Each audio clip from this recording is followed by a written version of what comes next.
Hey, what's, going on? How's it going? How's it hanging? Good? Very good. Yeah, I've been busy. Busy working hard at new games and such. Definitely not slacking at all. But seriously, I've been having a lot of life changes. Many for the better, many not so good. But regardless, I've got some games to show off and need to stop slacking, so let's get to it. By the way, this is going to be very fun and frustrating for me as I have to remember my thought process from a little over 2 years ago. Are you afraid of shadows? Are you afraid of the dark? Are you afraid of being vored by a massive shadow that is consuming the world? Well, do I have the game for you? Free Yourself is my second game made for my first Game Jam. I was extremely excited to get to work on this game coming straight off the heels of finishing my first and wanted to also participate in the Game Jam, which I had briefly mentioned in my last video.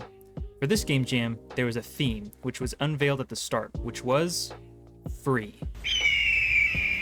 My little maggoty brain started working overtime to come up with the greatest game idea ever, something that'll blow me up so I can act like I don't know nobody. And that idea was birds. It was birds, the most free thing you could think of, besides being a hardcore American, of course. Hell yes I am. Alright, enough of that. At first, I wanted the game to be a little puzzle solver where the end goal was to free a bald eagle. I'm not doing that again. This was the first idea that came to mind, but I realized I'm not the best puzzle maker or solver, so I went with the next idea.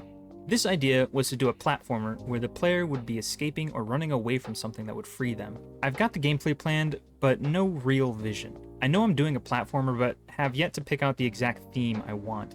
One idea I had was to have the player running from something they wanted to be free of, so I kept that in the back of my mind while I fleshed out the basic platformer gameplay. This wasn't too hard, and I found it very fun running around the little levels I made. I was very happy to have my first platformer working and spent a while just hopping around. You know, as you do.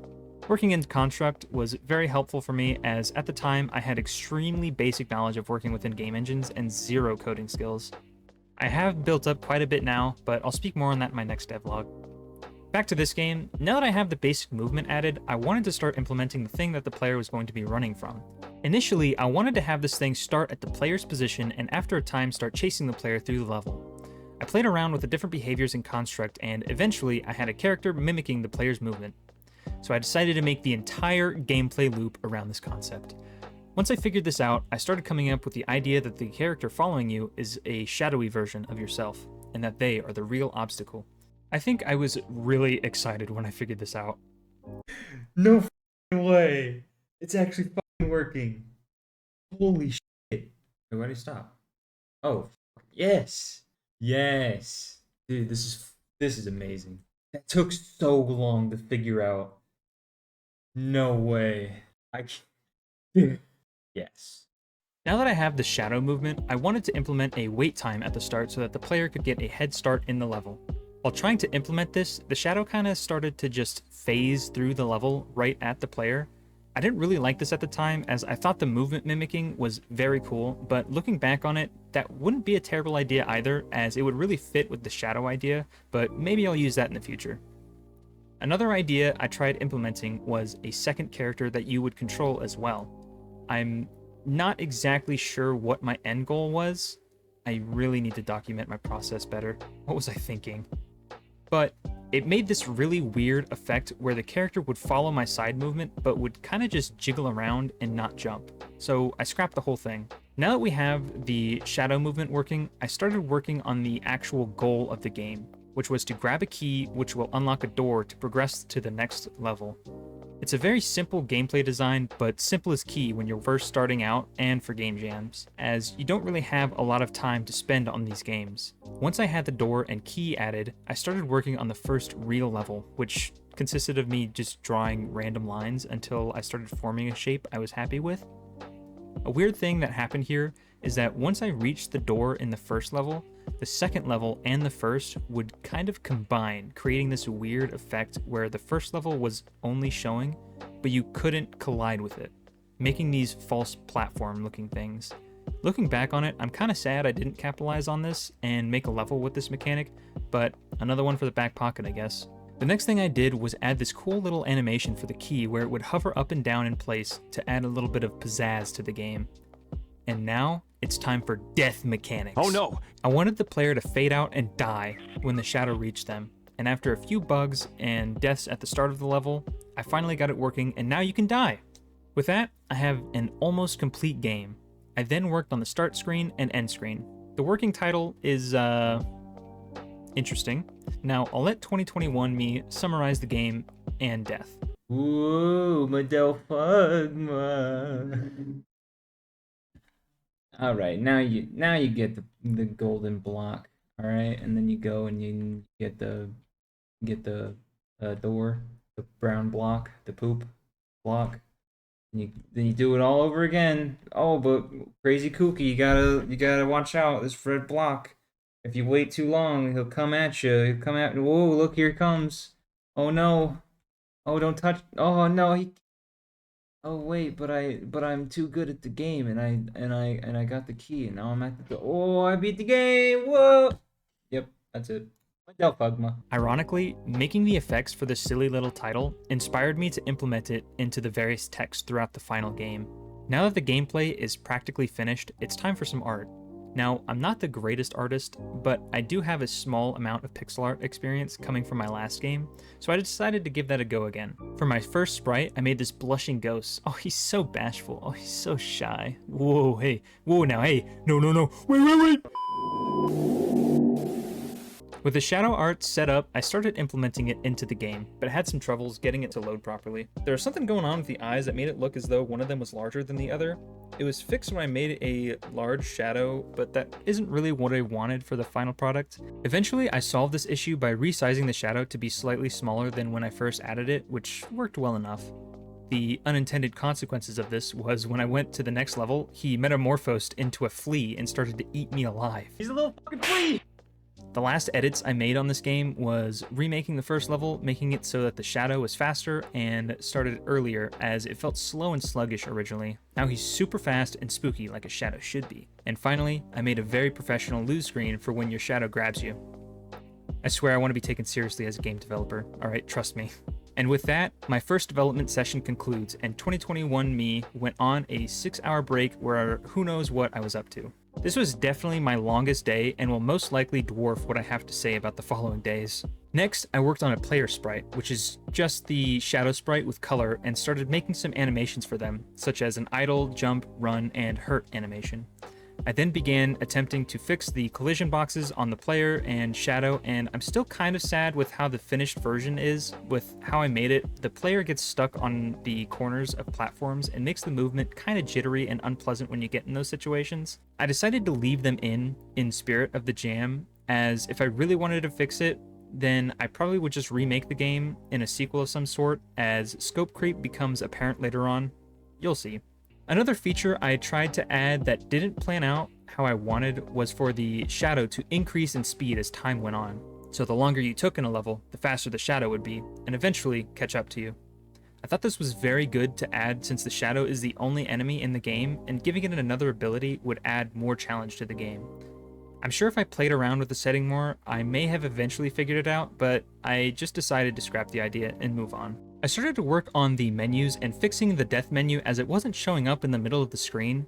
This took me a bit to figure out, but with my astounding game dev skills and with the help of the internet, I triumphed over this harrowing ordeal. I also got rid of the meme title. I think I was in serious work mode at this time. Then came code cleanup. This was something I was really proud of, cleaning up my little code blocks. There's just something satisfying about having all those function blocks tidied up in their categories. The very last thing I worked on in this session was the sprite for the key.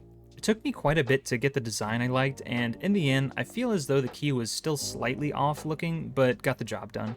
As at this point it was 5 in the morning and I had stayed up all night working on the game. Which wasn't really unusual, I worked night shift at the time. Overall, I think this is an amazing first day for me. I got the basic idea down for the gameplay and even a few sprites done. Going back and just hearing the excitement of getting the shadow movement working was just crazy to hear. Such a simple thing, and yet it caused me so much joy when I figured it out. My first game jam was a week-long event where the typical game jam is about 48 hours held on a weekend. Let me tell you, I took full advantage of this. It wouldn't be for another 3 days that I started working on the project again, and all I did this day was add in some tiles and made a basic level for the intro. Thank you, me. Very cool. The next day was when I really started working on the project again. This session, I began working on the art and the atmosphere of the game. I started with adding a vignette to the game and making some tiles for the level instead of those booger green blocks I had before. Oh! Ew! Dude! What the fuck? Then I made a sick door sprite and also added this interesting little tentacle particle effect thing to the shadow to make it a bit more menacing, as well as another one for the player. The tentacles on the player are supposed to show the connection between the shadow and you, and also give the player an idea of where the shadow is in relation to them. I thought that added another cool little effect to the game, and if I were to change it a bit, I would probably have it connected between the shadow and the player at all times. On top of this, I added a background image, which was just my first go at using a drawing tablet, and sort of made it to be the shadow that ate you, looming over you. It doesn't really make sense, so don't think too much about it. On the second to last day of the game jam, I really started working on the audio. I added sounds for jumping, picking up the key, and death, which took me the longest. Almost the entire session was working on the background music. The song for this game isn't the greatest and is very repetitive, but I'm really happy with how it turned out. Sounds and songs are probably the thing I have the least amount of experience with, and I used a sound generator for most of them, but for the music, I made from scratch with the help of Buska Kiola. You're free to tear out my liver if I pronounce that wrong, but it's very fun to play around with, and I made this banger of a track.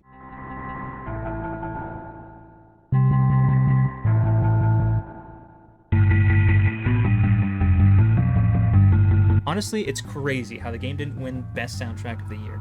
And finally, it's here, the last day of the jam. All I have to do is tidy up the gameplay and features, and maybe add 2 or more simple little levels to the game to make sure it's not too short and ship it off, right? Wrong. I have to add 2 normal levels, 1 secret level, and 3 endings for the game.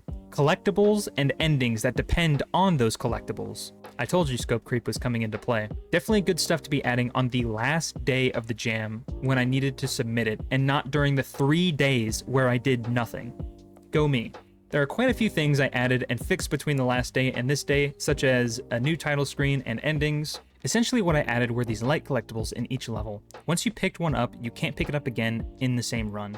So if you die, then that collectible is gone forever, and you have to restart if you want them all. The lights are used in order to get the good ending, where you can escape the shadow, and if you don't collect them all or lose them, then you get the bad ending, which is where you just get trapped in the shadow forever, endlessly wandering its halls until the shadow finally catches you. Fun stuff. For the last ending, it involves a secret on the 4th level where you actually jump off of the map and fall into a new level. This new level has the Heart of the Shadow, and jumping on it awards you with the secret Selfless Hero ending, where you destroy the shadow completely, but taking yourself with it. I thought these additions were amazing and added a good reason to replay the game and try to learn the mechanics to get the good ending. It's not a very complicated game, but I like to think it's fun for the time it takes to learn it and get the endings. As it is the last day, now we have to add the finishing touches such as a thumbnail, a thank you screen. I also added some spinnies to the player character in various situations, added a red outline to the shadow to make it even more menacing. Lastly, I just had to set up the itch.io page, export the project, and publish.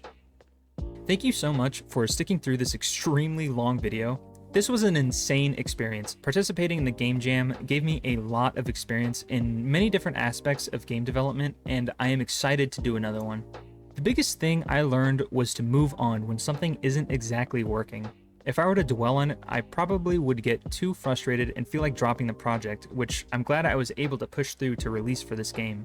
I am extremely proud of Free Yourself and the work I put into it, and am glad I can finally share with you my journey in the making of it. I also wanted to mention a special thanks to everyone who supported my previous video and that we actually hit my goal of 10 likes. Now, I did promise to show the art I made that inspired Stave Off the Dark, but unfortunately I think I lost the iPad in the process of moving. So now you just have to settle for this sweet photo of my cats. I hope this is enough to quell your rage and fury, but if not, then feel free to dislike this video and add me to your list of YouTubers who have wronged you. Keep a lookout for future videos from me, hopefully within a reasonable amount of time. I've already made a 3rd game called Stall Extinction. If you would like to check out that game, it is on my itch.io page along with my other games. Thank you again for all of this amazing support, and I'll see you all next time. Bye bye.